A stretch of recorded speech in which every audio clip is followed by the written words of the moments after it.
వారికి దేవుని భయం లేదు.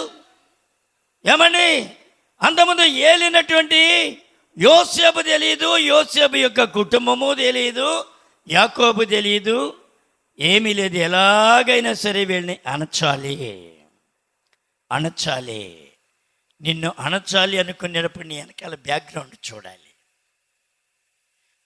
చూడండి, ఒక రాజకీయ నాయకుడు ఒక వ్యక్తిని అణచాలంటే ఏం చూస్తాడు? ఆ వ్యక్తి వెనకాల బ్యాక్గ్రౌండ్ చూస్తాడు. మరి నా బ్యాక్గ్రౌండ్ ఏంటి చెప్పండి? ఎవరు?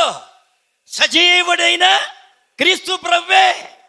నా బ్యాక్గ్రౌండ్ ఏంటంటే, నాకు బ్యాక్గ్రౌండ్ ఎవరు? నా యేసే నా బ్యాక్గ్రౌండ్. నీ యేసే నీకు బ్యాక్గ్రౌండ్. కాబట్టి నిన్ను చంపదలిసిన వాడు వెనకాల బ్యాక్గ్రౌండ్ చూస్తే వాడికి గుండె పగిలి చస్తాడు, తెలుసా?